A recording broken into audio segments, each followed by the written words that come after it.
Hello, everyone. Thank you very much for joining us, and welcome to Firing Range, a podcast to talk about all things Destiny weapons, abilities, loadouts, the sandbox at large, and Wall Street investing tips. Stonks. Yeah, I know that GameStop is hot, and that is the extent of my knowledge. That is, it's where I fall off the cliff right there. You know, I know some numbers. These numbers ain't one of them, boys. I know those numbers too. So you guys want some investing advice? Do we have a Wall Street massive breakdown document coming? And by massive breakdown, I mean the people who are losing money on Reddit right now. Yeah, there's a lot of good posts like that already on Wall Street Bets with the rocket ship emojis and and calling each other derogatory names. So I don't think I need to throw my hat into that ring. But I actually have posted on Wall Street Bets a couple times. So have you? Yeah, prior to this whole debacle, I kind of have gotten out of investing over the last couple of months. But yeah, like early back when the market first tanked in March, I was like deep into it. So you're somehow responsible for this, aren't you? It was actually me. Yeah, it was the long game. Yeah. All I know is we need to invest in Hawkmoon. That's all we know. True. It's the collective knowledge of the show. It's not sunset. It's not sunset. So whatever you invest now, you have it forever. We need someone to explain all the Wall Street terminology and like D2 Reddit terminology. It's like, all right, these funds aren't getting sunset. All right, they're evergreen. They're like an exotic. Melvin Capital is getting sunset. It would appear. So. Oh no, that's what I call opening banter. And so this line right here is like the aim assist drop off range. Makes sense. Well, thank you all for joining us for the podcast. Drew ain't here right now. He may be joining us later. We don't really know, but we'll get back to you on that. He's taking a crash course in re-upping his knowledge on cones. But we'll carry on, the four of us, and we have plenty to talk about. Really want to hear from Cool Guy and some stuff later that may or may not be related to his green screen background. If you can't see, if you're listening at home, it's a Duskfield grenade. I have like no accuracy right now. No, he really likes Bannerfall. Let's talk about Hawkmoon. We finally got our random rolled Hawkmoon. We've talked about it before, but now we have like our straightforward farming method on the table. Bungie says, here you go. You want a random rolled Hawkmoon? Go for it. You get as many as you want there. Well, y'all six of them a week, rolling right? deep. Well, actually, I thought you could do it if you had the quest complete on a character. Can't you just keep doing it now? Well, you can delete a character. That's what Drew No, was no, doing. That I did hear about that. I don't think you need to do that anymore. At least I'm under the impression. Because I was using a bug where if you didn't pick up the quest at all, you could just keep doing it for a single. Right, I remember that. But now I'm pretty sure I ran it multiple times on my hunter after having completed the quest. But you get one each time. That's the trade-off. You don't get two anymore. You get one each time you do it. I don't know. Somebody check that. Maybe my account's bugged up. I thought you could get one per run now forever. If that's the case, I mean, it's worth it. I mean, I'd grind that all day until I got what I wanted. There needs to be more things like that. They need to do more things like that in D2? Yeah. I would agree. I dig that. And I dig the lost sectors like on Arms Day or Head Day, just going in there, turn some music on, and like rip out some lost sectors in 2 minutes or so, trying to go for high stat rolls. I dig that. Did you notice the Hawkmoon quest was dynamic? It changed the pathing? I haven't done it this week. I have seen Okay, well, that's what I noticed. I was speedrunning it last week, right, to get as many Hawkmoons as I could. And so I started it this week like really confident. I'd put down a really fast time to help Drew, and all the paths changed. I'm like, oh no. Yeah, like the final encounter changed too, right? Yeah. You still kill the same stuff. It's just certain doors in the encounter are locked, so you have to take different routes. So it's inside the dam. The stuff is different. Correct. What we're talking about. Yeah, when you get in the dam, the door unlock pattern is different. I'm getting confirmation in our live Twitch chat right now. We record this podcast live on Twitch. That once you have finished the ship portion of the quest, when you get that exotic ship, you can then farm for the gun infinitely, and you will get one per run, which is what I was doing on my hunter. Yeah, not bad, right? One per run, and it's much quicker this way. I was burning through it in like 6 minutes because you just go in when you know where to go. You and your boys, you kind of like You divvy up because there's 3 envoys. So you take that one, I'll take this one, and then you go farm them all, meet it back in the middle, and just burn right through it. Boom, 1 Hawkmoon done. We should also talk about credit to Bungie where it's due. Like, that was a super fun encounter that they built for this. I liked it. Yeah. Like, I so soloed it blind because, like, I saw as blind as can be without, like, you know, super active. I didn't look at a guide or anything, right? Like, I figured out how to do the stuff on my own, but I had seen other people posting about this stuff. So, but I went into it solo, and I haven't had that much fun. Like, I haven't felt that sense of accomplishment in a PvE activity in, like, quite some time, of where I, like, was banging my head against the wall, like changing my loadout mid-match. Like, okay, now these enemies come up next, so I'm going to prepare this. I'm going to have this stuff, you know, waiting. I put on, was it like concussive dampener mods on my armor? Like, I've never done that in the history of Destiny. Have I put on a PvE-centric mod? Yeah, that's literally funny, never. Yeah. So I really, really enjoyed it. And like, when I beat it, it was like fist pump in the air and everything. I was like, fuck yeah, this is awesome. So it was a cool activity. Like, I actually enjoyed the activity more than I was. Like, the random rolls for Hawkmoon I was stoked about, but like the activity itself, I was kind of super impressed with. Flashbacks of the Whisper mission, eh? Like, that's the kind of the vibe I was getting. I did the opposite. I was like, all right, everyone tell me the spoilers and where to go. I want this gun. You want it fast, you want it done. They're like, hey, some people shoot the like stuff. That. Okay. Go to here. The left. Do that. The other left. Do this. It's worth shouting out Arbalest too. I mean, remember back in Zero Hour, for sure. like, a lot of people were having a hard time. Arbalest came up, dude. Like, Arby's really good for those missions and some of the higher tier content, like, especially if you're soloing it. Yeah, I would bring out the Arby, man. So my strategy was probably not an optimal strategy. I ended up using like symmetry for some of the arc shields, and then I'd swap it out for a Void Scout rifle. I forget which Void Scout rifle it is. It's the one that came with the Season of the Hunt stuff. And then I used the Season of the Hunt's solar linear fusion rifle as well as my heavy. But I gotta give a shout out to Leviathan's Breath, man. I got the catalyst for that thing a while back that upped the reserves that you can have. That thing does massive damage, like so much damage that I could hit off energy shields with the match game active and still kill like the champion targets with that thing, because it does so much damage on its own. So I use that for great effect too. Stasis bow win. Yeah, I got to Stasis weapons win.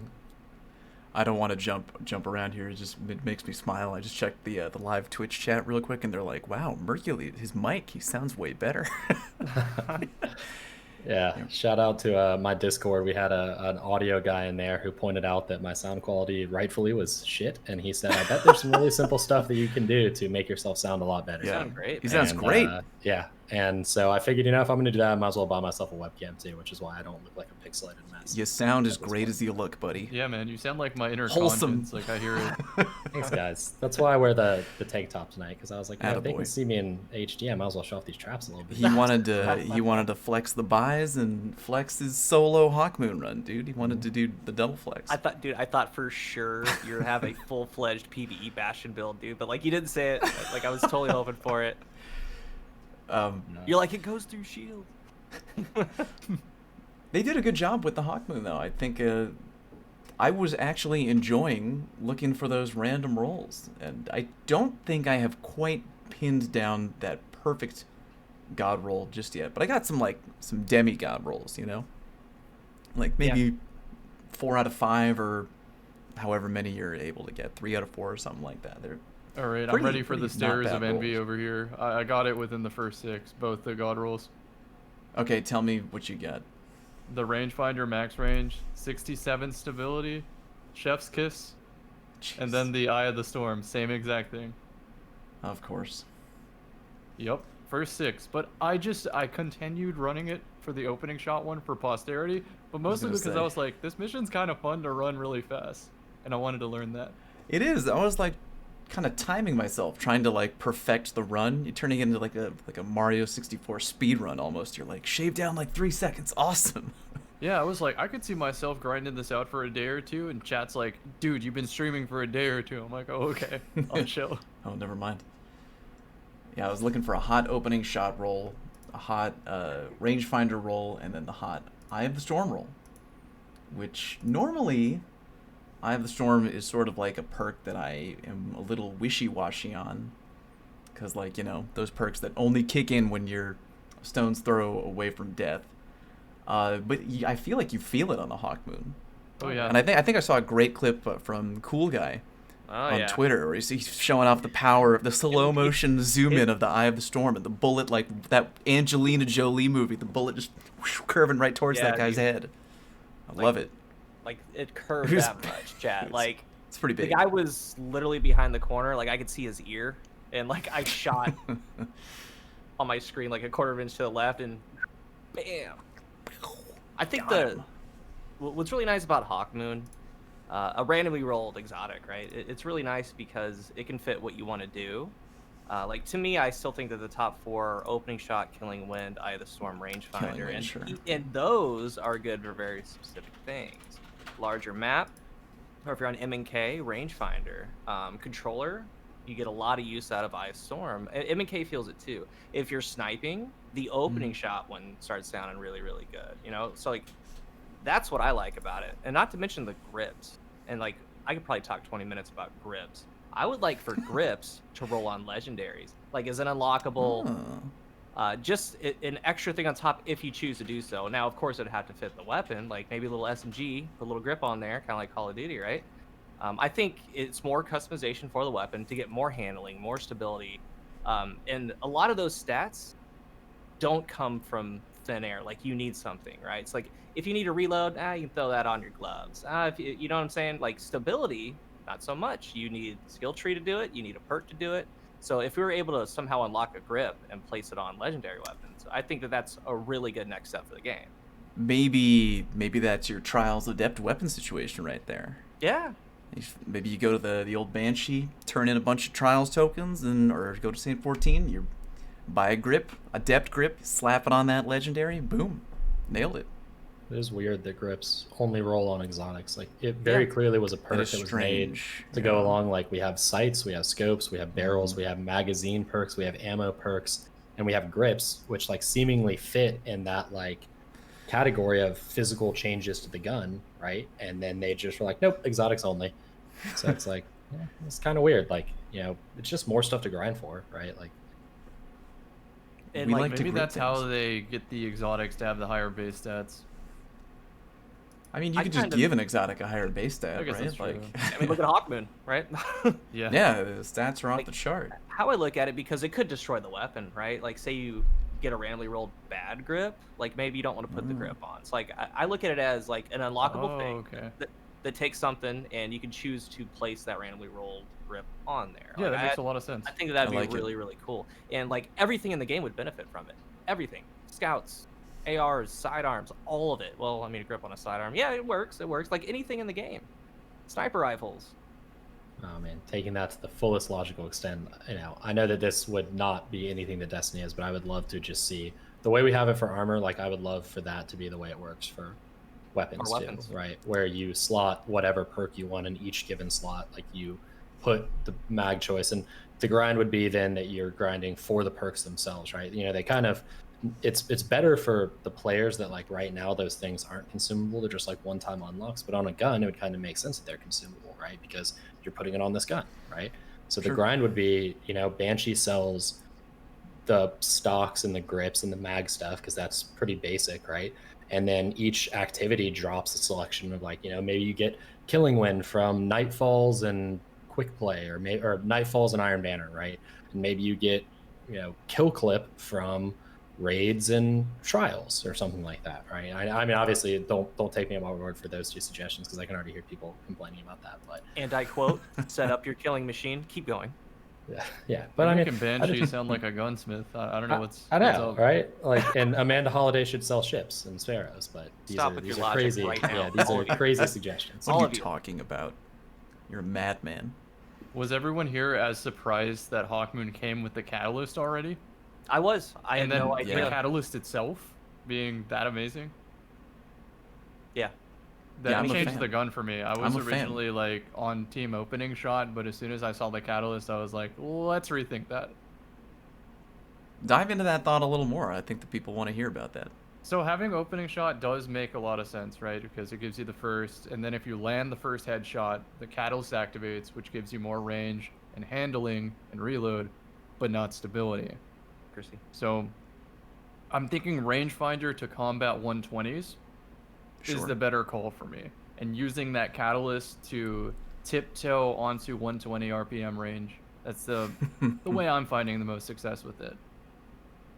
It's not a bad idea. Which is contrary to how I thought opening shot was going to work. I thought I'd be stompy hunter jumping in the air and still just landing headshot after headshot with a high stability Hawkmoon.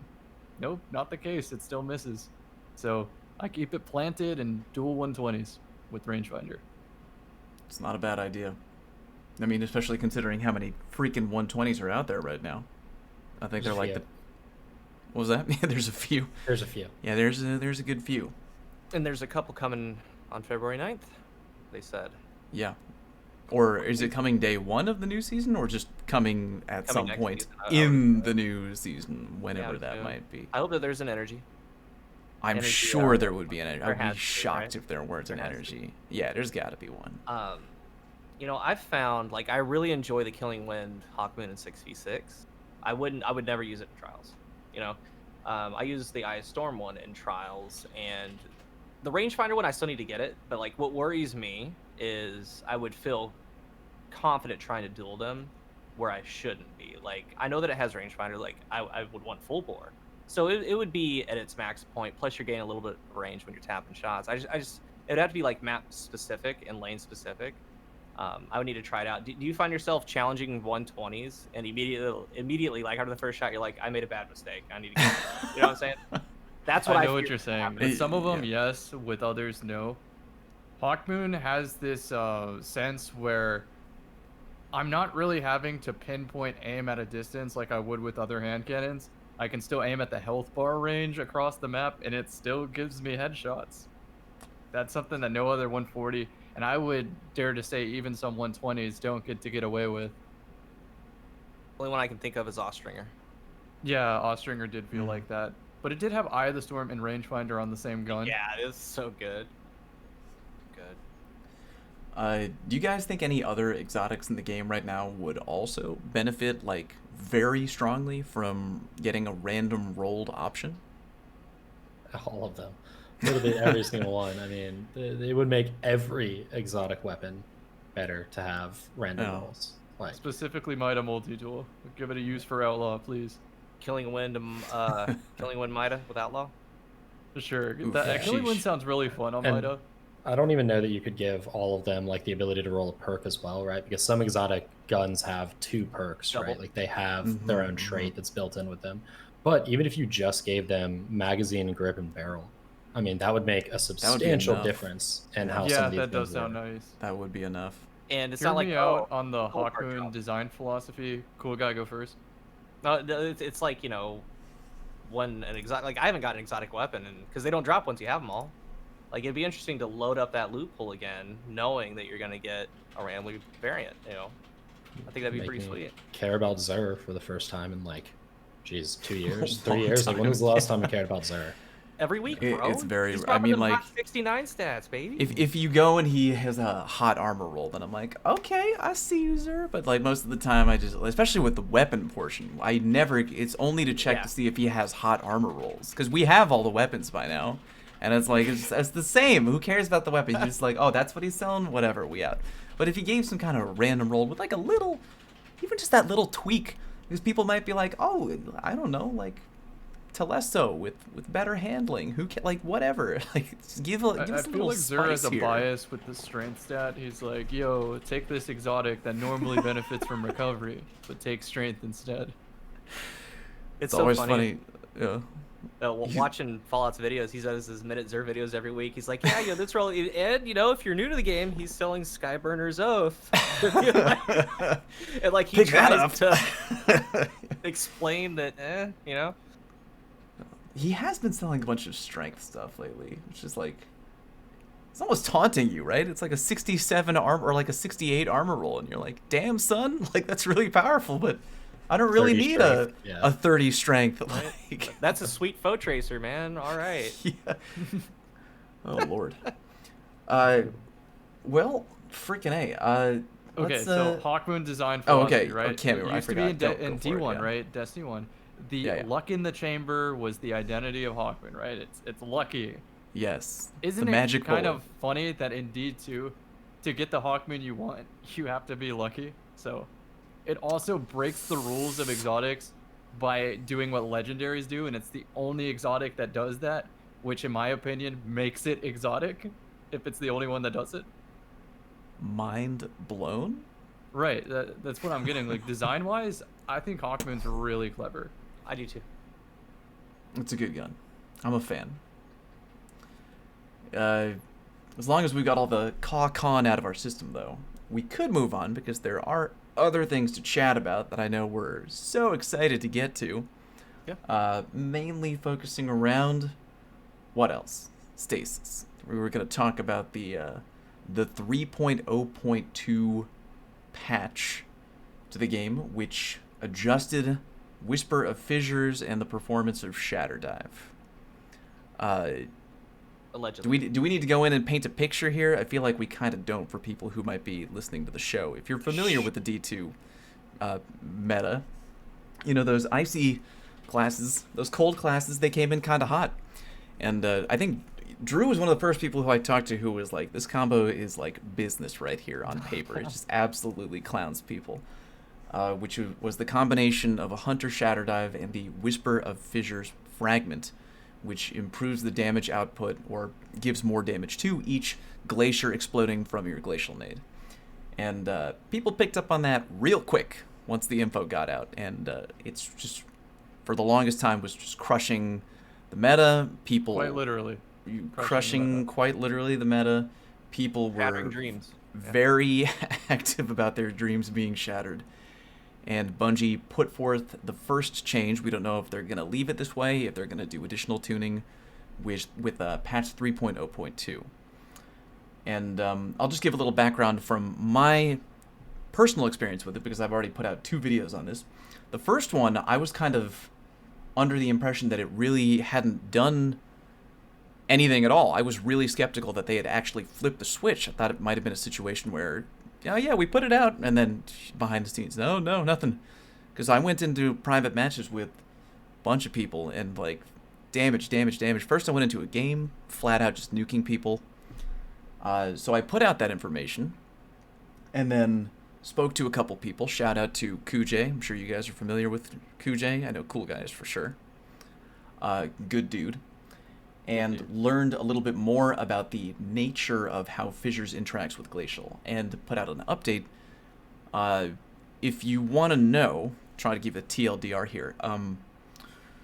With Shatter Dive, each glacier that blows up does its individual damage count, and that will go between point blank, so if you're giving it a big hug, or up to about 6 meters.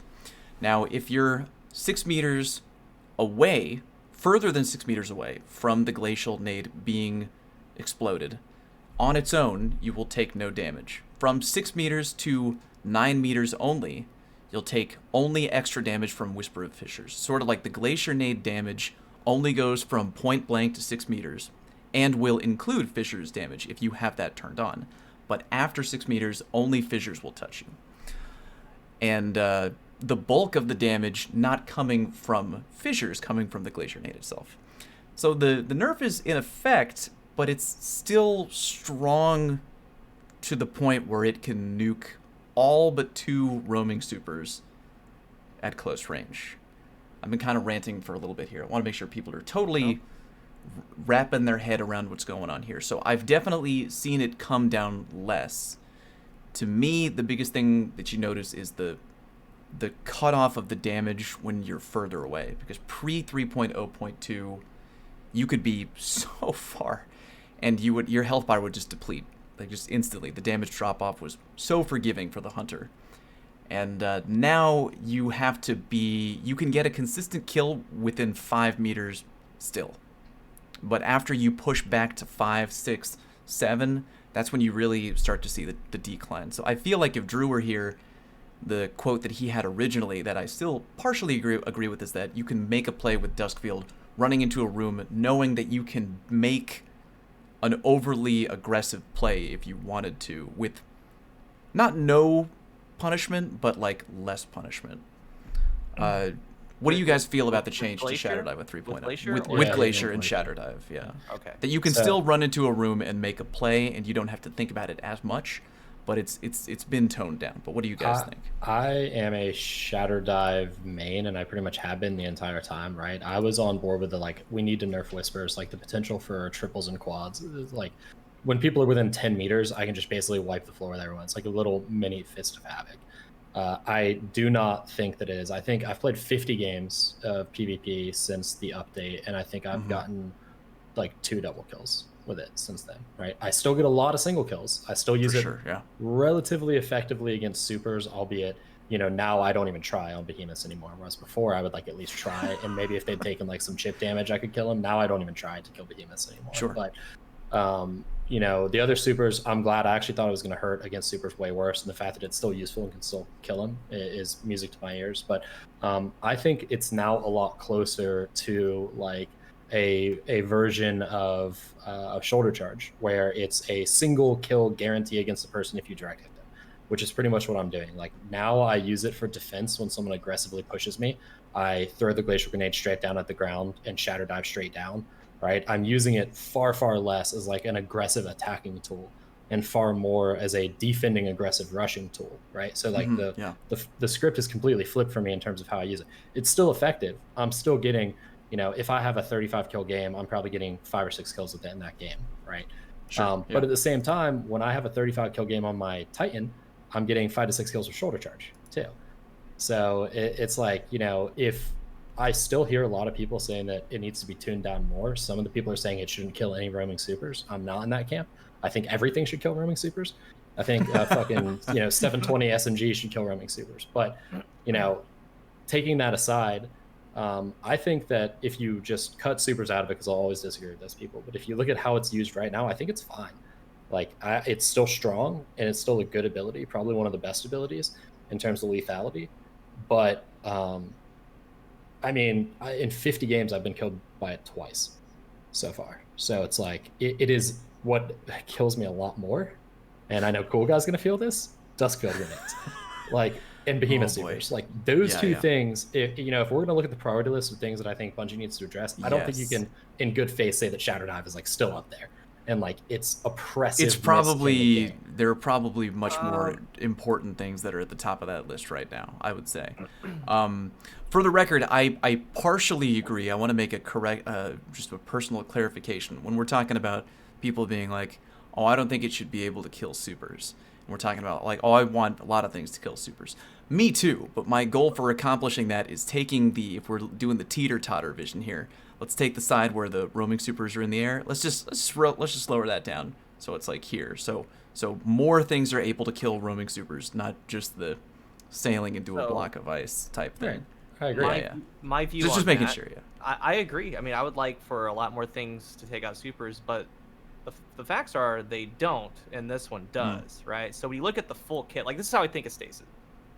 And, like, I'm actually doing a video on it tomorrow. Like, the full kit of Stasis is scary good 15 meters and in. That's double. That's the that's everything combined. That's Dustfield, Glacier, Cold Snap, Warlock Freeze Melee, getting close in for the Warlock Rift, the knee slide from the Titan, the Shuriken, the dodge. Like, 15 meters and in, you're in danger, you know?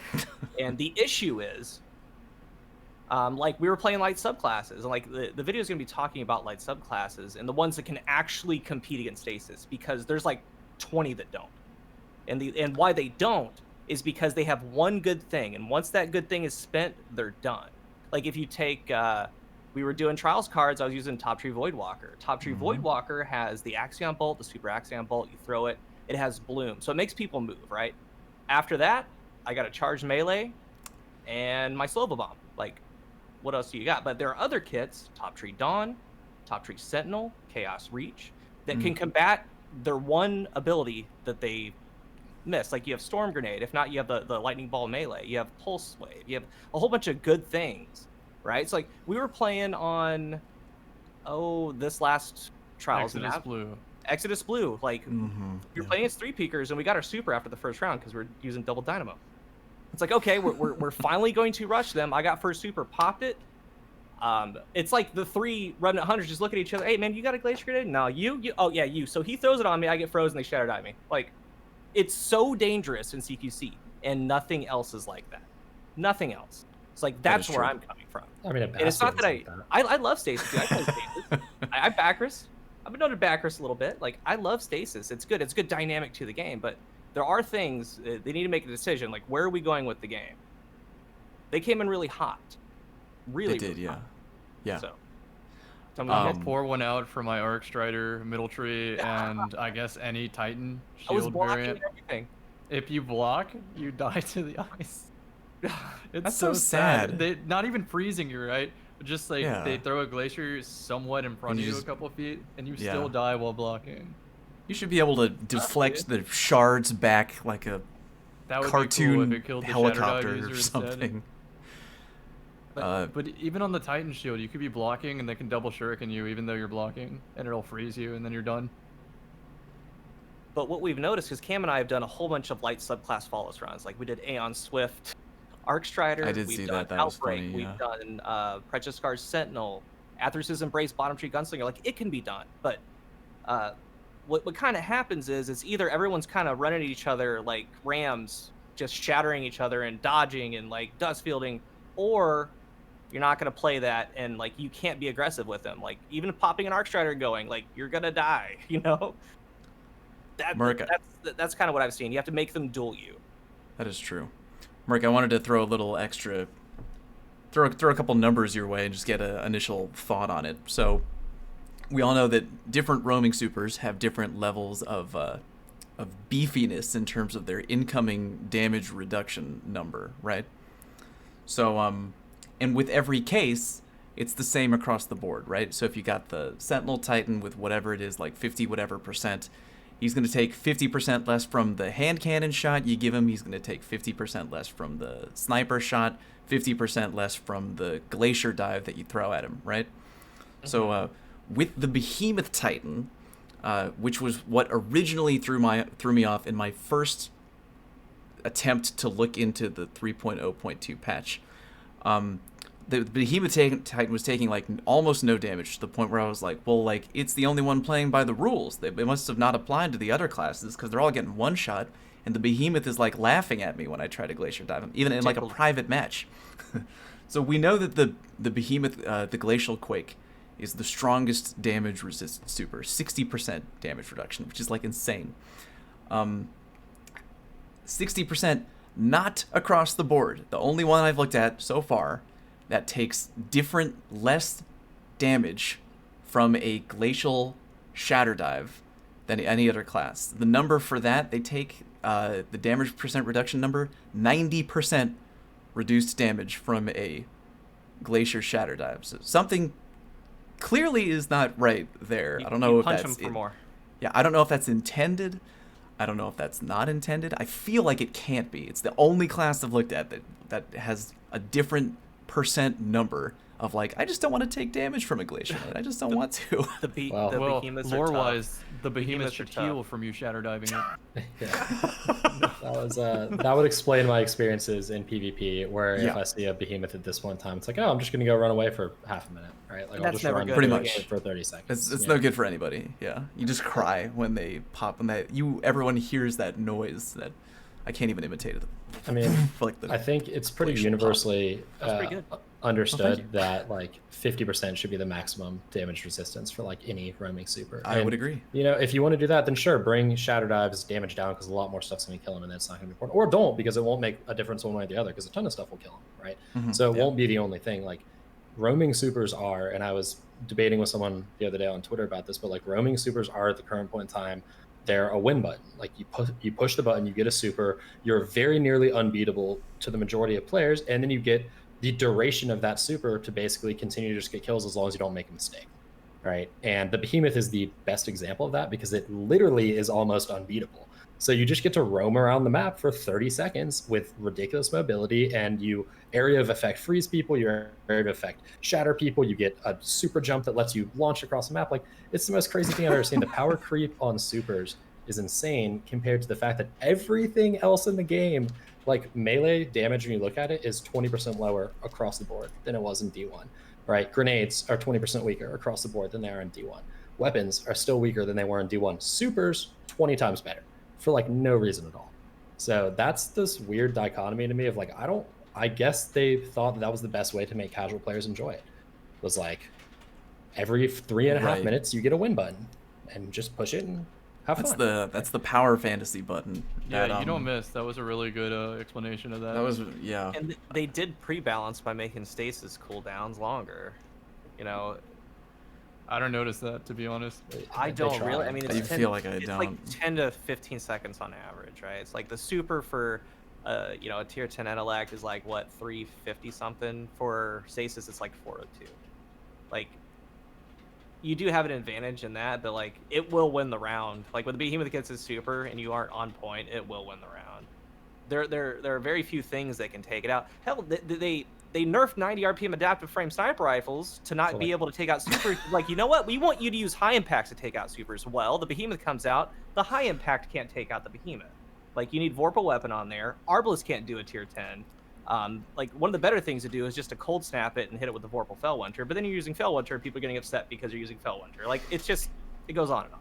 I'm playing Trials with There's gotta be some unsaid data where yeah. people who are killed out of their supers, like, uninstall or something, because it's there getting must absurd. be, yeah, because they have that document that's like, remember, they've mentioned it before, like, oh, we saw when people never returned to the game, it was usually after like a crushing defeat. Can we look to see how many people uninstalled after getting their killed out of shit the super crammed in by a glacial quake?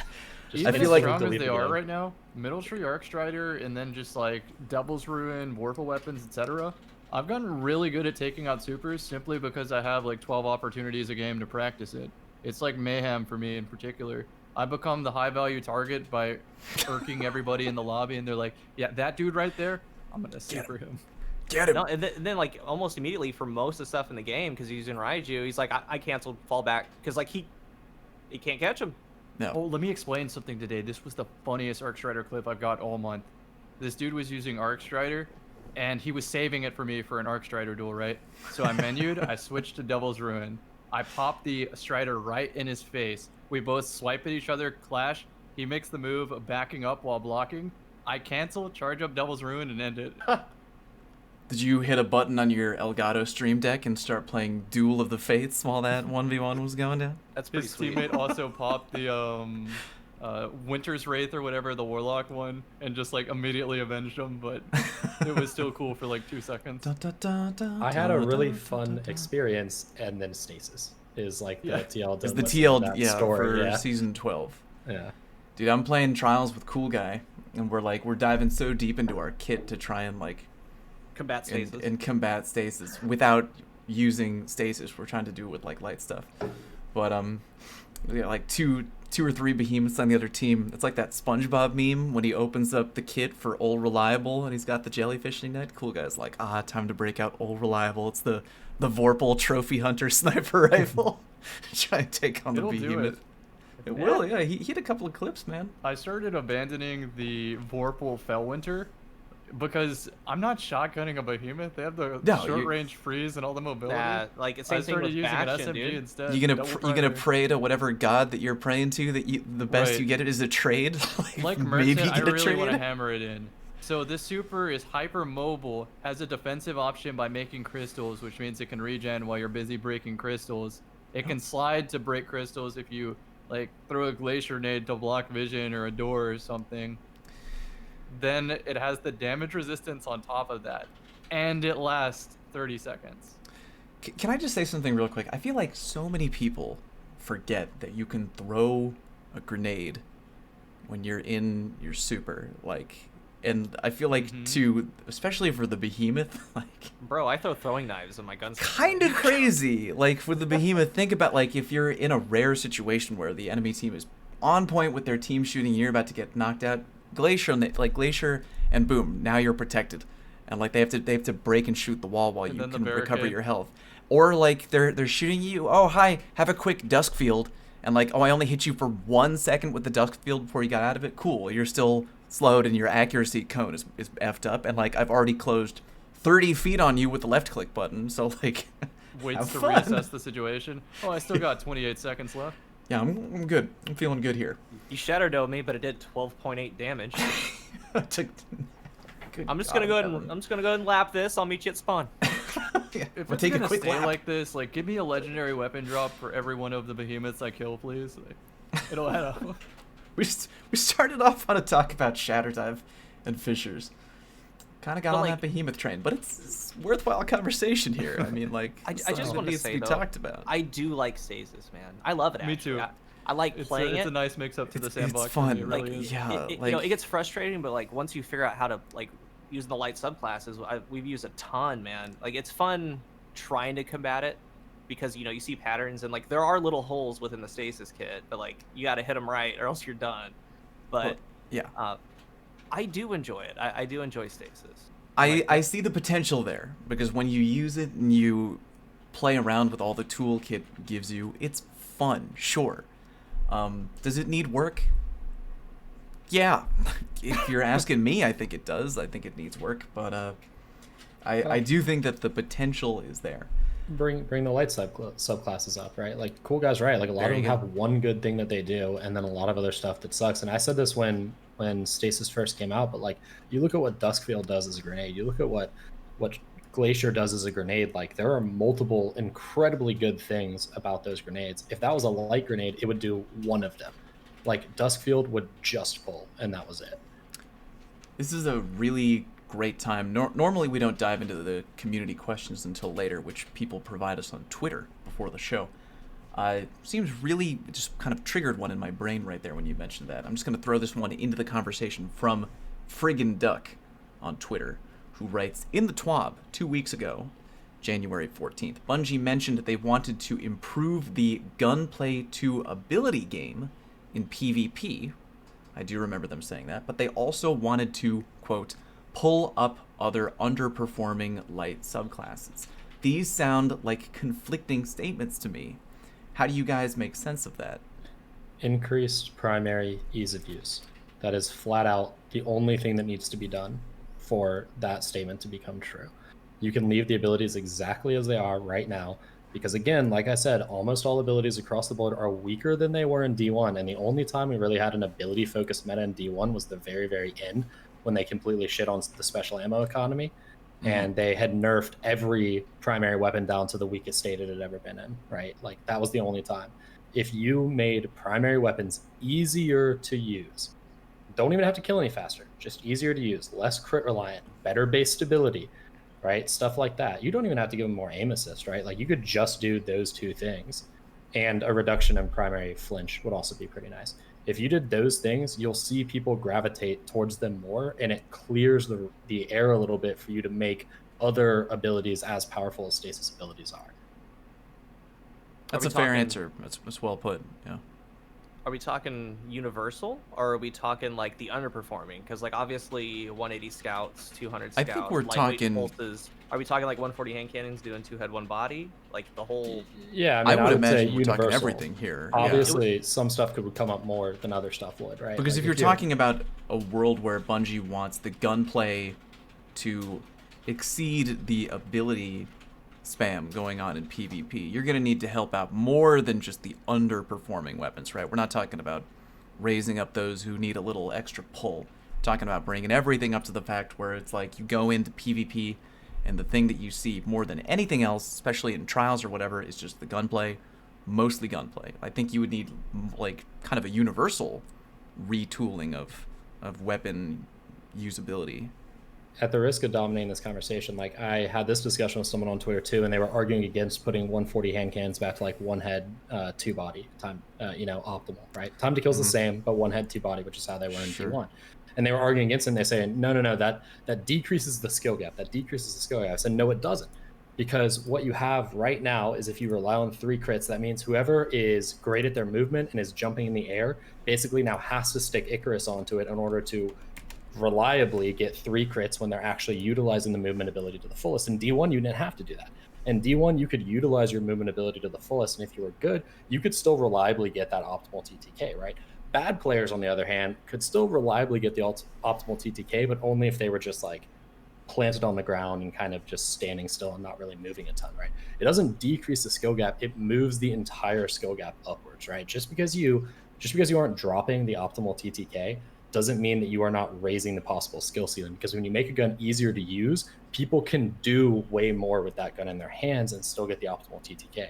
It actually allows mobility to shine better than it does right now, where you're relying on all crits to get optimal TTKs, right? So you could push 140s back up. You could push everything, scouts back up too, right? Like you could push everything across the board back up, keep the TTKs in the same window where they're at right now, and you're going to bring the entire population up, right? Like bad players will have a better time with primaries and good players will have a better time with primaries. Primaries will just straight up feel better. Like there is, in my mind, there are almost no negatives to doing that, especially if we're going to live in a world where abilities are as powerful as Stasis is right now. I Gentlemen, agree thoughts with on you if abilities are at its current strength. If abilities get lessened, I prefer the crit-centric necessity. I do think that creates more of a gap in that situation. But with the way you explained it, makes sense to me. I've always felt that, I mean, transferring the D1 damage profiles over into D2 would be perfect. I mean, what, they did 86 to the head, the 140s? I think that the 110s back then did, what, 94? You couldn't 2-tap. 95. 95. I mean, it would help out scouts tremendously.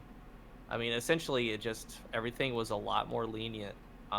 Now, in D2, you have a lot to think about M and K here. M and K is very precise. You know, pulse burst on M and K compared to old 30 frame, you know, Xbox One. D1 is a lot different. I don't know, but I think that it could work. And let them do it, man. Like let PC be super freaking accurate with mouse and keyboard, right? Like let them do it, dude. Like I mean, especially if you grant increased stability across the board, because really like what you've actually showed a video of this cool guy, but like what mouse and keyboard has right now with stability is like what controller had with stability back in D1.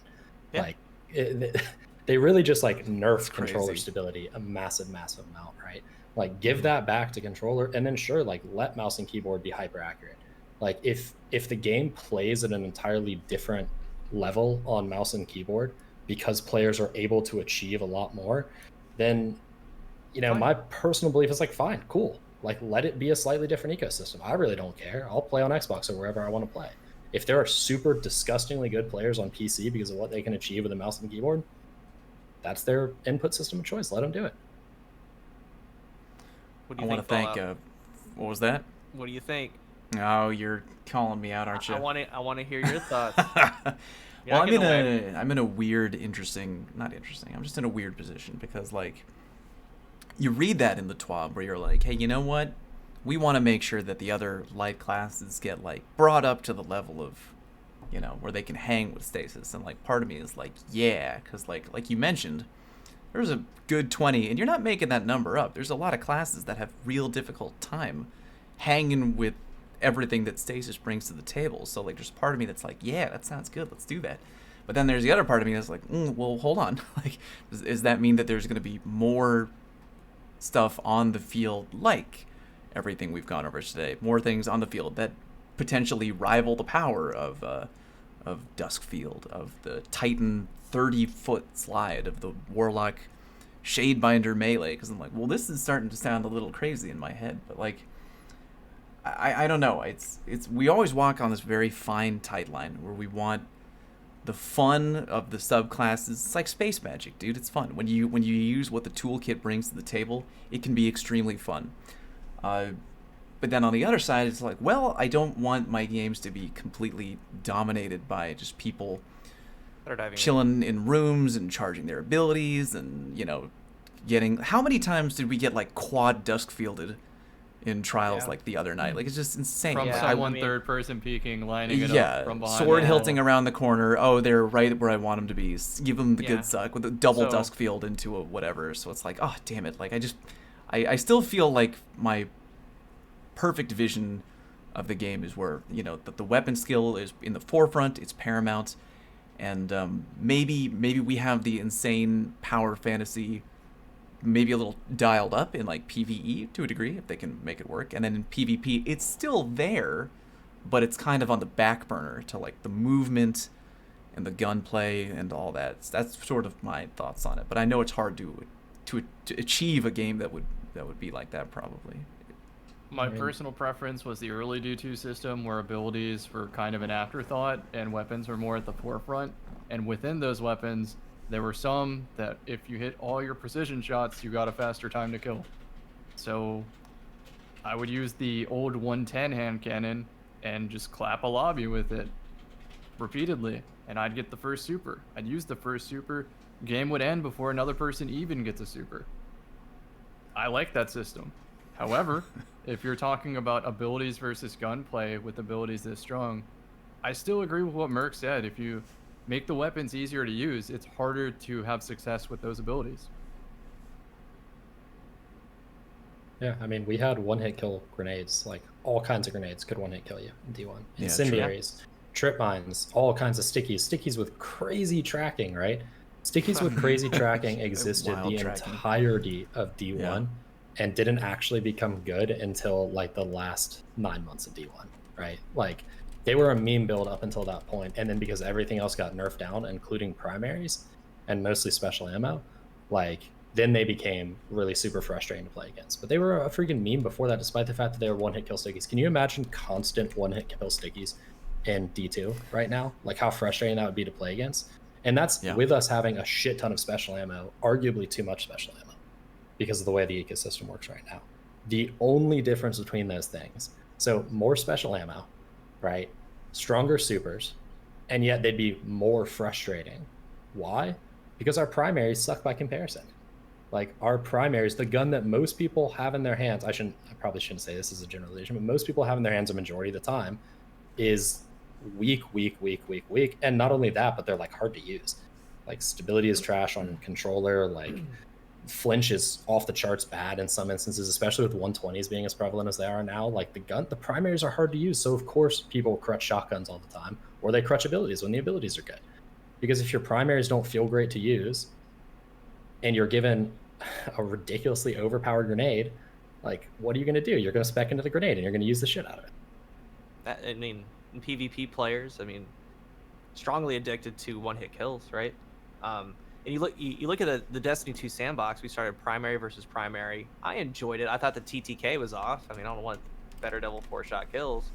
You know, that could have been improved, but like okay, we're gonna bring, it was the Go Fast update. We're gonna bring some madness to it. Well, you know, as the things change and move on, you know, we had a very primary focus game, and then we had the special weapons introduced, and now since Stasis is here, so after that we had, you know, the shotguns, of course, snipers. It was almost like middle of D1, right? Before they did the boxes that you spawned with 0. But now we're in a very ability based, so now it's just special weapons and abilities. And they want to bring this primary gunplay back. So like, how far do they want it to go, and like, what are they going to cut back? Does that make sense? Yeah. The space magic part, is it going to be the special weapon part? Am I going to have to go get a wormwood? Like, what's going to happen? Both? I mean, I don't know. Yeah, I don't know. There are some abilities that pretty clearly need to be cut back. Like even you know, I'm always a fan of like buff to, you know, buff instead of nerf, but like you can't buff everything to the Behemoth Titan super level. You can't buff everything to Dustfield Grenade level. I don't want to live in that world. Yeah, you just can't, because then you'd have, you know, suppressor grenades would also blind you and start doing DOT damage or something like that, right? Like you look at the amount of stuff that those things do to you, and like legitimately though, think about what a Dustfield does. It gives you the good stuff, but it's actually the bad stuff, right? It slows you, and then slowing stacks with decreasing your accuracy, so your cones get all fucked up. It reduces, it basically suppresses you at the same time, right? So that's like 4 really, really good things that it does. It flinches you while it's taking away your accuracy. While you're being hurt. Like slows your okay, so now give that to incendiary grenades, right? Like, so now incendiary grenades hurt you, do damage over time, reduce your accuracy, take away your class ability, right? And all of a sudden you're like, holy shit, like this is, we'd get laughed out of the room if we suggested buffing incendiary grenades to do that. Can you imagine an arc bolt with that power? You throw it into a room, and all of a sudden, boop, boop, boop, boop, and everyone in the room has a penalty to their accuracy. You, right? Code. Like the melee. You're like, holy. Disorients you. Yeah. It would be crazy if anybody were to suggest something like that. Like you can't bring stuff up to that level. No, I'm tired of reminding everyone in this conversation, not like you guys, but like the community at large, that if you always buff, you eventually end up with a position where it's like the Mayhem playlist, and you just see the Blade Barrage Shards of Galanor. If that's the video game you want to play, where that's like the only option, feel free. But I think it's a combo of buffing things that need to be buffed and nerfing things that need to be nerfed. There you go. You need to do both. I would agree. It's not one or the other. Yeah. I think when people think of the buff, not nerf, they don't want to live in a world where everything is so watered down to the point where it's like, oh, there's no uniqueness between the classes. They're all equally watered down and flavorless. You want the flavor, but you want to bring those weak classes up to the point where they can become usable, or they feel like they can hang. But like, doesn't mean that we want to raise everything to the, like, if again, like Merc just said, you raise everything to Behemoth level, that's like insanity. Like, it's not even Mayhem. Insanity. You gotta find the right level for everything to be spicy. Expression from D1, was it Hemrick who said we're gonna put some nails in the board and have some wacky balance? You hammer. Yeah, you put a bunch of nails in the board, and some of them are higher than others, and you try to like hammer them down to be even, right? Mm-hmm. But it's like some are just always going to stick up a little bit more than others, and you're just trying to level them out. But I was going to say there was one Vidoc where it was like, we're gonna hammer out the nails or something to effectively be outliers. I was like, whoa, that's kind of bold. How about we just make all the nails even, but like in the above medium section?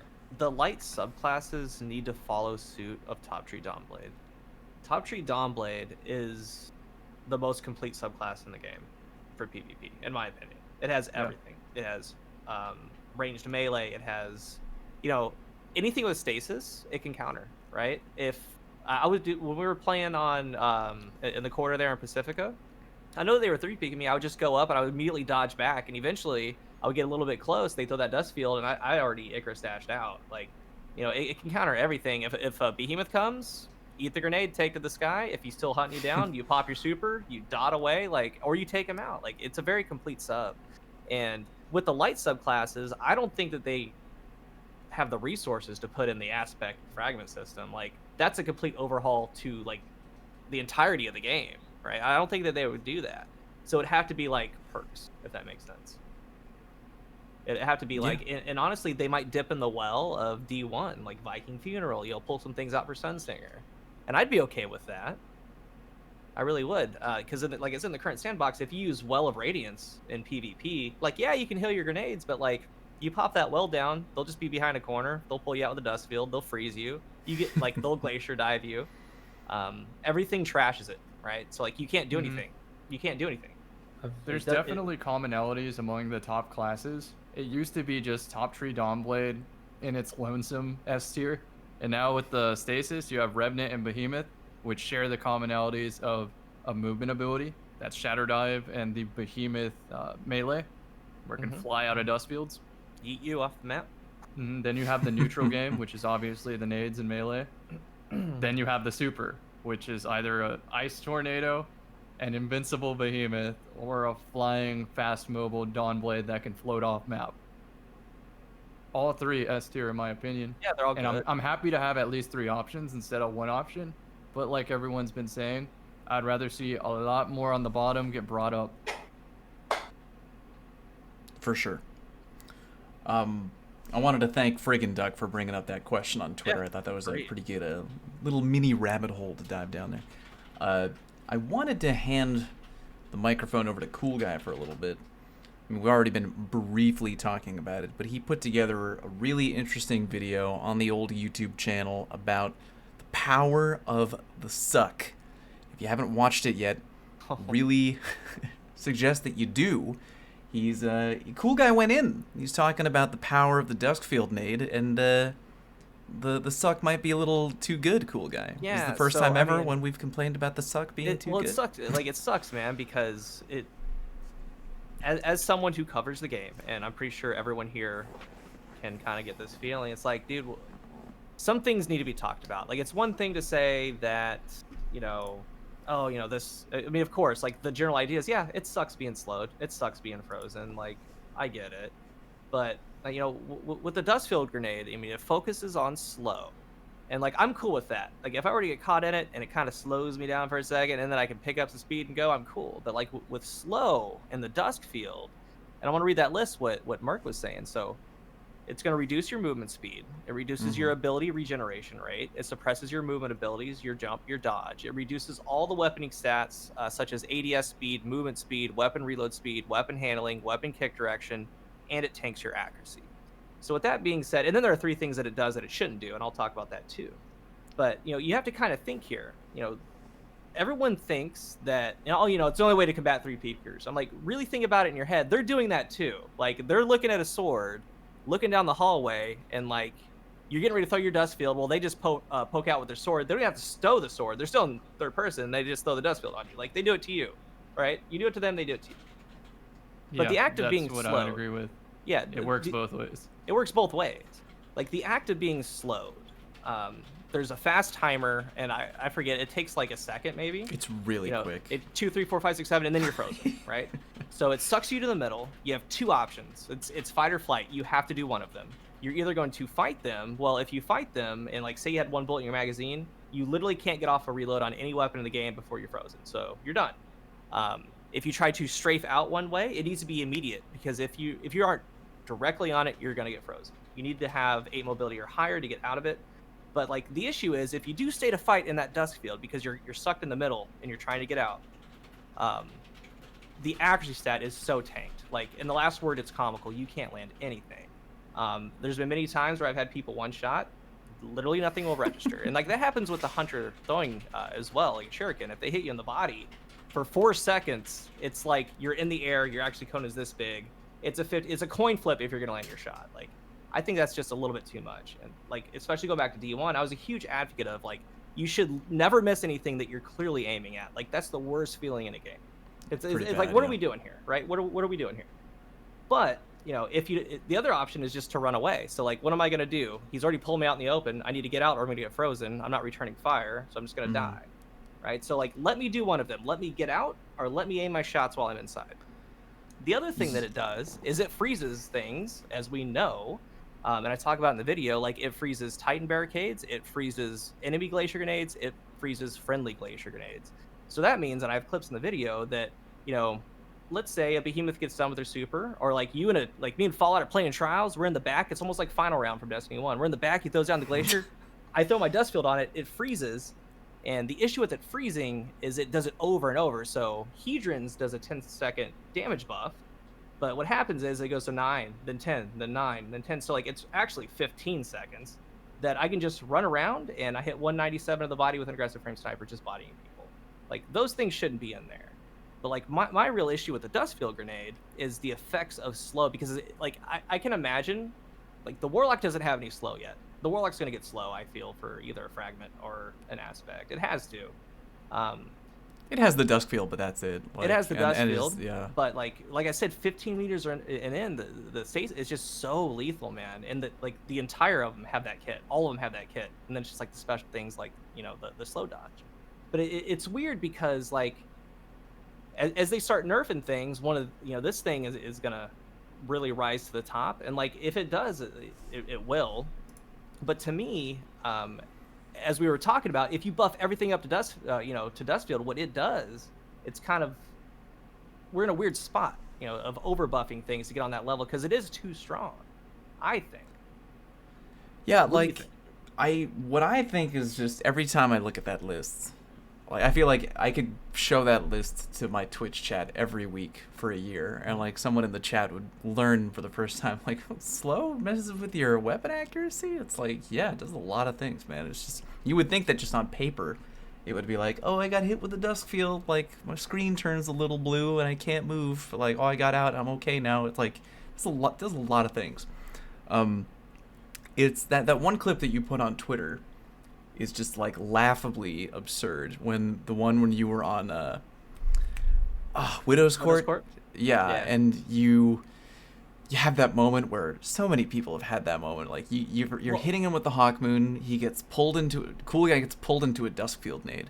He needs one bullet to finish the guy off, and he's aiming right at him, and he does the move where he shoots like twice, and he's like, that's it, he's dead. And like, you're like, oh, find the next kill moment comes in. So you fire the bullet and you look away, and then you're like, you look back and he's still there. It's like, you're going back to try and finish him, but like, you did slow motion and you zoomed in and you were right there. Like you weren't jumping. I was weren't like, jumping in the air. air. I was center chest, dude. Yeah, you were like right in the bottom of his neck with the red dot, and you weren't in the air. You weren't jumping. You weren't doing anything. You were right there, and the bullets. Where did the bullet go? And it's like, and he just clowns you, and it's like that is a perfect example of how effective the Duskfield can be at like.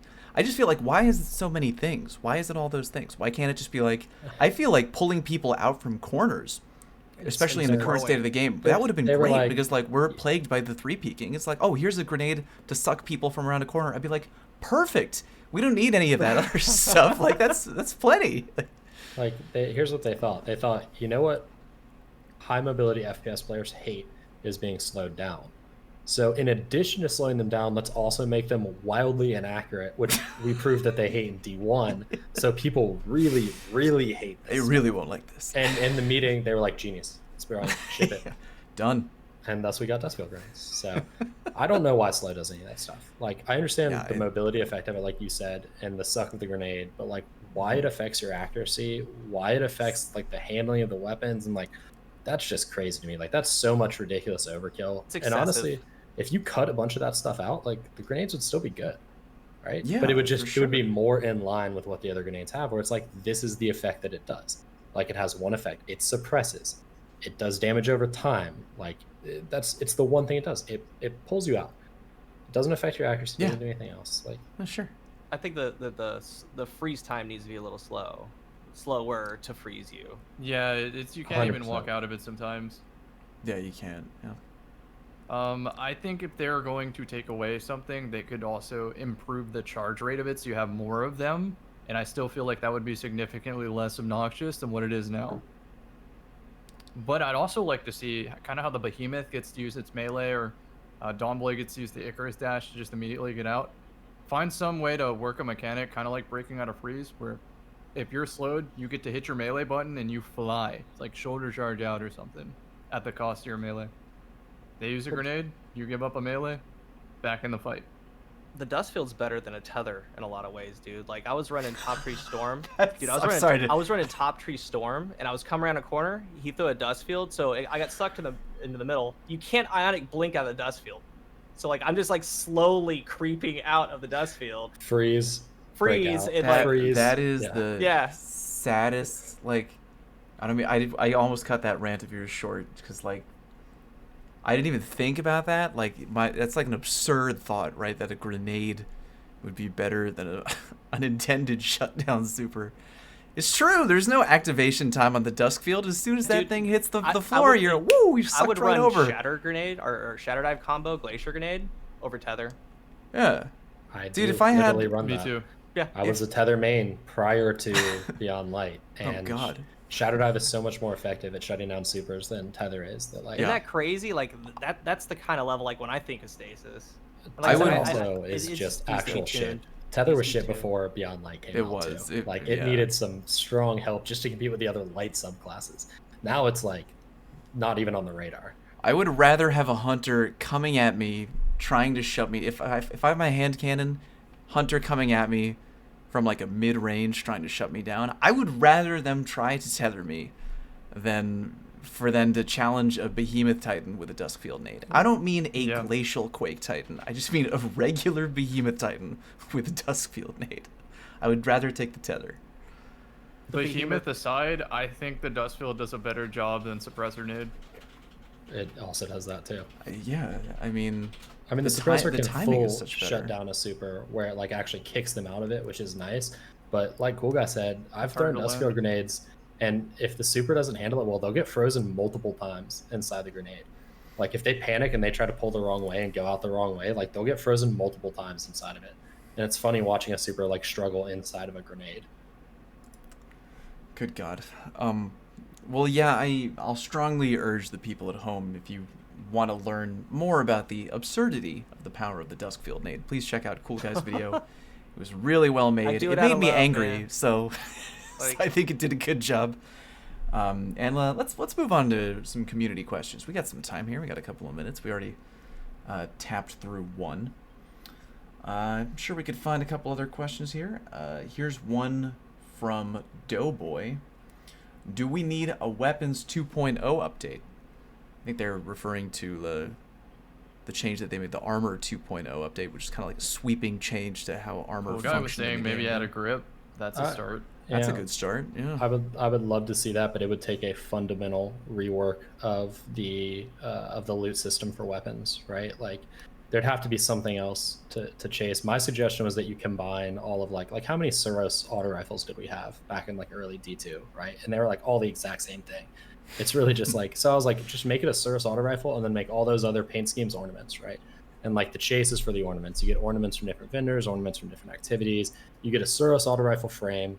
You get the perks from one place, you get the ornaments from another, and the chase is like, how do I build my perfect Suros auto rifle with the ornament I want, and the shader I want, and the grip I want, and the stock I want? And like, I would love to see that, but that's an entirely different game than what Destiny is right now. So, yeah. Do we need Weapon 3.0? What was that? Do we need it? No. Weapons are mostly fine. Well, I don't agree with that. Like, I feel that we need more. Because remember when they started doing, like, I don't know, braced frame and things like that, right? Yeah, those were really cool. I mean, it's really tired out with ricochet rounds, armor-piercing rounds, extended mag, appended mag, tactical mag. You know what I'm saying? Like, it's really... Because, I mean, for the longest time, it's the same thing over and over that you want. Like, I just wish there's a little bit more variety to custom kit. Like we were talking about grips, right? Getting grips, more stability. Like, give me brace frame. I'll take a penalty. You know what I'm saying? Perfect balance. I like that idea, but I'm gonna word this a certain way, so hear me out. It's look at how the weapons have evolved over time alongside the armor. We started off with what, one perk and one magazine perk and a sight maybe in Destiny 2.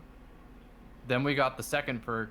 Then we got the mod slot, which is effectively Icarus for mouse and keyboard players. Then we had the helmet perk for the aim assist, right? And then we got the enhanced version for cheaper now, so you can run 2 of them. And that's where we're sitting at with the weapons. If anything, the helmet mod alone has turned it into Weapons 3.0 for me. Yeah. I don't think either of those things are weapons 3.0, right? It's just we need more perks. But that also would have been the solution to sunsetting weapons, right? As like you add perfect balance and brace frame onto the weapons that come out in season 13, but you can't get them on the weapons from season 12. So if you want the new perks, go with the new weapons. There you go. You sunset all your old stuff. But good answers. Here's a 2-parter from Pyrolyzer. Not allowed. I'm only going with part 2. What should change for Trials to be more attractive to the average player? All the above. Yeah. What? Literally a ground up rework. Everything about it. Just change the whole thing. Like, it wasn't even half-baked to call it how it is. It was bad, man. Matchmaking, the card system, the reward system, the bounty system, like the freaking game type at this point, man. The anti-cheat, the DDoSing. Yeah. Playing the match, if you lose, needs to grant at least 1 token. I've seen multiple people say, huge, like I think that was a Bungie, I good will Reddit lose post, yeah. 20 rounds straight For sure. if I can open a package. But like, that says a lot. Their idea is like, well, no, you can go do bounties. Like, you get 3 wins or you win rounds, you can get the Scholar this week, a random roll. But like, especially with all the outside things, right? Like we were talking about DDoS and connection and getting dropped or the game freezing. It's like, you know, what are we doing here? Like, you got to respect players' time. And like, a lot of Trials isn't respecting players' time. That's why, like, when we play, it's recovery counts, it's you know, the cheaters, you know what I'm saying? Like, it's turned into something that we don't want. So it needs to be more accessible. And hopefully, I mean, next season's getting new stuff, right? Yeah. Right? So, like, I really hope that they have something planned with that launch, not just weapons. I really do. So the population dropped under 100K players for only the second time. I did see that. Yeah, that is painful, man. Right. That is really painful. How do we feel about Countdown? You feel it, too. What? I love Countdown. How do we feel about Countdown? The only thing I'm worried about is them being in like the rug room and just glaciering every. Look, man, there were things about it that were rough, but like, the one thing I like is that it's forcing movement. I can't tell you how fed up I am with the current mode of Trials, where it's like, just there's no, unless you're on the power round or there's 10 seconds left in the round, who cares? You can just sit at the back of the map and knit a sweater. Like, there's no, and it's encouraging that, because you can build if you're a Behemoth Titan, why would I run into the fight where I can potentially die when I can sit in the back of the map and charge my absurdly, comically powerful roaming super?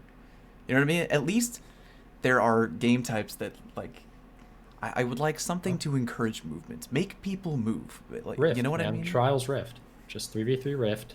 3v3 zone control. I know you're memeing. I'm in. I know.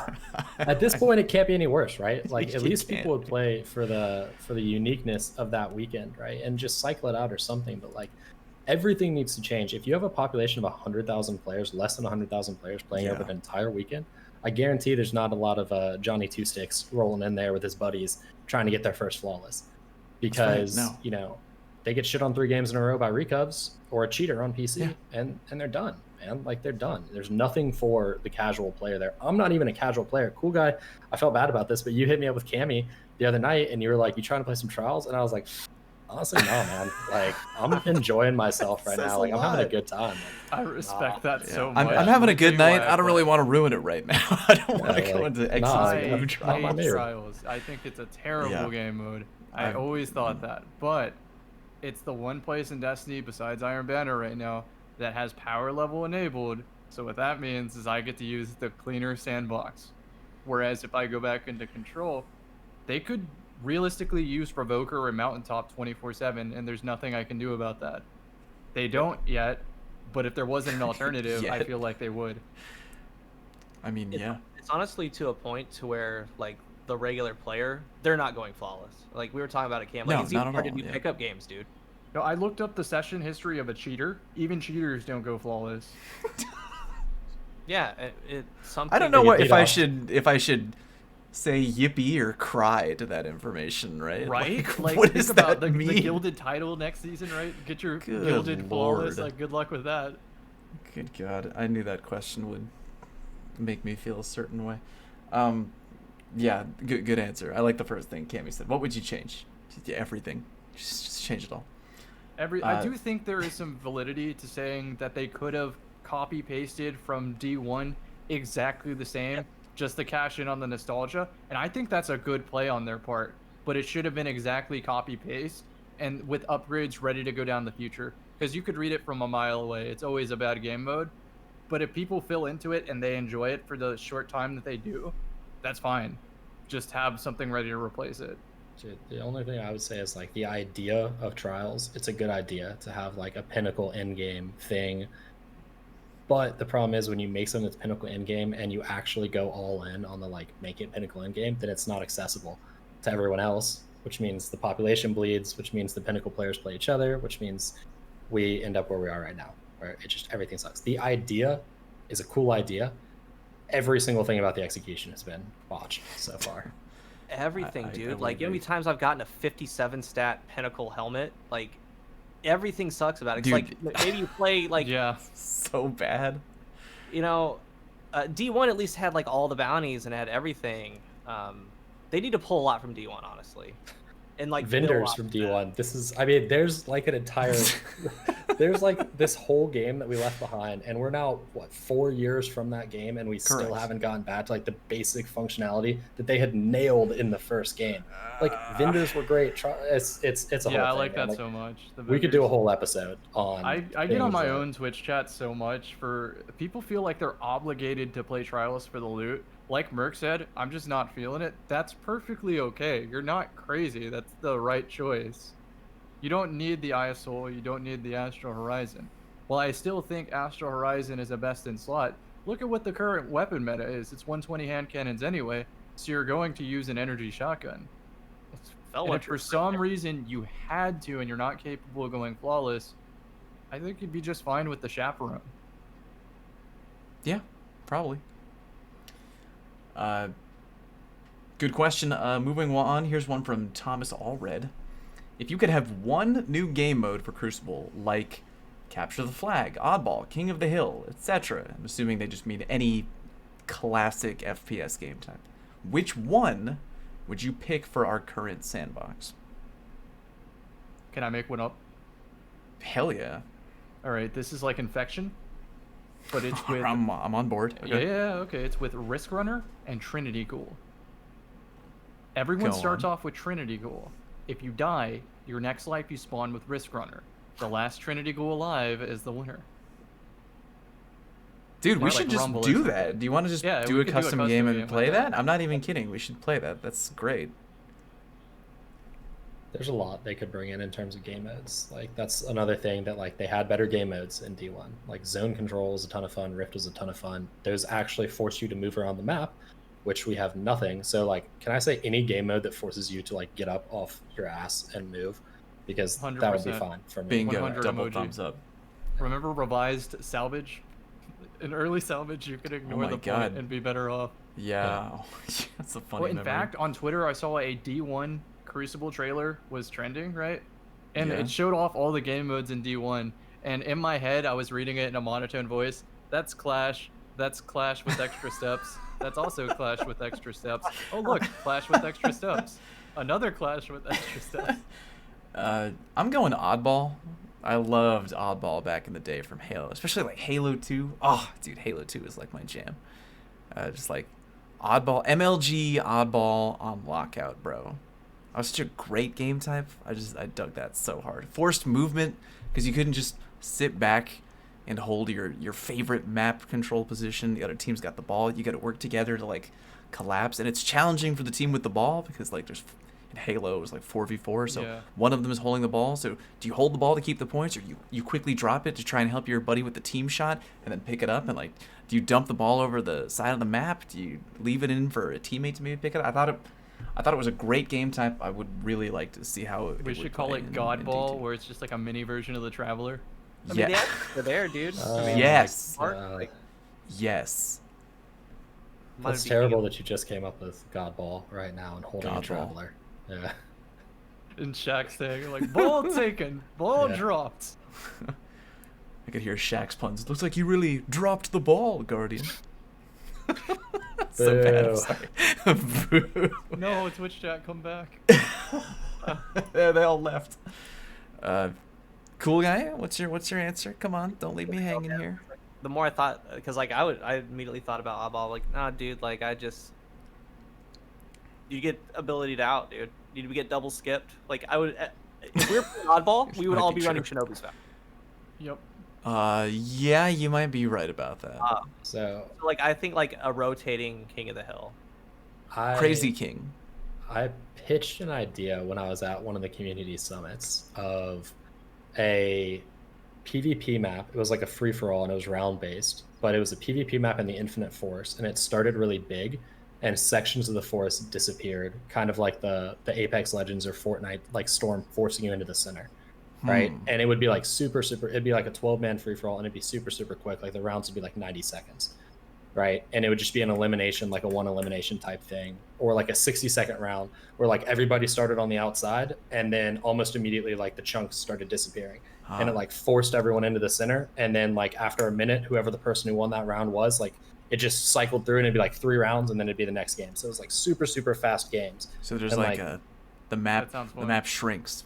Yeah. Maybe there's a storm that's coming in, right? Well, in the Infinite Forest, like they have the sections disappearing in the Infinite Forest anyways, right? So I figured you just use the Infinite Forest tech, and the sections would just like start to go transfer and then disappear. And so like it would hurt everyone in the center. Into the center would be like a scorch cannon or heavy ammo or like some dumb shit, right? So it like rewarded you for just like running into the center right away. But at the same time, then everybody could see you because you'd be in the center. So I feel like that would be so fun in the late round when everybody has a super. That'd be hilarious. Oh, that would be wild, yeah. And the obvious point is like if it's elimination style, then people get frustrated. But it's like if every round is 60 seconds, like, the first 15 seconds you're probably not going to die because everybody's moving. And then if you die in a next duel, like you're only dead for like 30 seconds and then you just revive, right? Like that's not even as long as you're dead in a raid. I think it's entertaining to watch the ghost camera if you die early on those kind of things, because you're seeing how it plays out. Or if you had a free roam ghost, like if you died, you were allowed to fly around the map.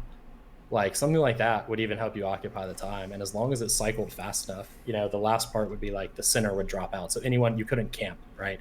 Like if you stayed alive until the end and you didn't engage someone, then the center would drop out and you would just die anyways. Bungie, hit me up. I'm really good down. Hit him up, Bungie. Yeah. Cool guy, what do you got? Let's hear it, cool guy. 2 things. First of all, instead of where we dropping, it's like where we waking up. Guardian style. Anyway, the second thing is back to trials, right? Like, this is huge. Like, this needs to be said. Okay. There needs to be 1 minute rounds. There needs to be 1 minute rounds. Yeah, I would agree. What that does to the game mode, everyone specs into recovery. Everyone specs into intellect. Well, if you want to use that glacier grenade that has a 1 minute, 10-second cooldown, you get to use one per round. Not wait in the back, get to throw one, wait a minute, throw another. Like, the whole metagame, like the whole min-max becomes like a thing. Like, if you want to throw those shatter grenades or those dust fields, you need to spec in a discipline that's going to take away from your recovery. It's going to take away from your health. People are going to totally get agree. Super. I like it. Was there? You know, you could end entire games with no supers, really. For I'm in on that round-based game modes, and this is something I've thought about a lot. Like, is there any drawback to having 1 minute rounds and like and also stuff? Was it Countdown that was going to like it was best of like 6 or like first to 5 or something, where maybe it was Showdown or something. One of the round-based game modes like had a significant amount of rounds and was really horrible to play. Because really drawn out. Yeah, like best case scenario it was first to 6 rounds, and like worst case scenario it was 11 rounds because it was 5 to 6. Right? Like, is there any drawback to having minute-long rounds and like first to 3 or first to 4, like something that's like way faster? So like the games themselves are just flat out fast. Like, you're into a game, if you get crushed, you get crushed in 2 minutes and you're fucking done. And like, is there any actual drawback to that? idea. I don't because think so. If, like, gimmicky things come up, like there's certain things like you just can't defend against. Like, that's why I would say no. I think like the first to 5, race to 5, you can do race to 4, but the minute rounds, like where they're at right now, is just so long, dude. It drags out. It doesn't need to drag out, Bungie. It doesn't need to drag out. Like, we seriously need shorter rounds, and that makes people affect their builds, their weapons, everything. Like, minute rounds, best of 5 would be like, yeah, a good compromise. Like, you still got to win 3, right? So let's get it and get out. Like, if you're gonna give me a 54 stat helmet, let me get it that way. Like, guys, I got a brand new idea. It's gonna blow your mind. All right, I'm ready. Get ready for this. Trials. 50-second rounds. Like 5-second rounds, and it's Put judged the by flag immediately. Yeah. Whoever touches the flag first gets the win. So it's all about mobility, or if you can snipe them before they get there, and that's it. Just Oh God! Yeah. Everybody would be meaning Cloud Strike. I'm calling it right now. Here's one final question with a 1 or a 2 word answer. Here we go. From Dredge and Erebus. What games are you playing right now other than D2? Anybody? Battlefront 2, which I absolutely freaking love. The night you guys asked me to play Trials, I played a 2-hour-long match of Supremacy in Battlefront 2, which is incredible. And I'm also trying Jedi Fallen Order, although I'm not really liking that game a ton, sadly. Good answer. I mean, I know what Cammy's answer is, right? Yeah, everyone knows what my answer is. Yeah, tell Neko them. Para, I know it's PSO2. I've been playing Horizon Zero Dawn. Hell yeah, It's dude. like that's a really, really good game, dude. I'm like barely into it, but it's awesome. I'm like getting ready for that sequel coming out on the old PS5. That's what I'm playing right now. Cool guy, you doing anything? So like, I'm like max 45 minutes into Cyberpunk. Like, what I really play like indie games, dude. Like, or small. Like, I've been playing like, and I'll do it for like 30 minutes at a time. Like Streets of Rage 4, Ori. Like, I like some of the smaller studio games. Yeah. And a lot of them are on Game Pass, so play those. Yeah, that's a good use of your There you Game go, Pass. good call. Because like the levels don't take long. The save points are good. I mean, You know what else I'm playing? Coming to a Twitch stream near you. D&D. Bam. Cool guy, hit me up top. Do it. Don't leave me hanging. kind of upset I Nailed didn't get it in like that, but it's all right. We'll talk about it later. It's okay. You can join me in Minecraft. You gonna throw that in my face? Maybe I will. I'm going to. There will be. It's not a one and done type thing. Cool guy. This goes well. It's like it's going. I've already made promises, but I want you in there, man. Come on, don't do me like that, baby. Don't. Okay. Your words were very clear, so. God damn it. Your silence was deafening. Well, thank you very much for joining us at home on the Firing Range podcast. Next time, we'll get Drew in off the street off his cone research for the full 5-man fire team. But we're going to take a minute to go around the table and tell you where you can find each of us when we're not here. Cammy, where can the people at home find you? Twitch.tv/CammyCakes, YouTube.com/CammyCakesGaming, Twitter.com/CammyCakesYT. Thank you. Very prompt. Cool Guy, where can the people find you? YouTube and Twitter, Cool Guy Games. Do we have one more before the new season? One more show? Episode? No. I don't think so. No, the next one should be live recorded on the 10th. We might have to do something about that because we'll be one day into the season. That's like prime content time. Like that's another thing I want to talk about. We can do it later. Yeah, all right. Like put your heads up. Like it might not be because the new season comes out on the 9th, which is also my birthday. Hey.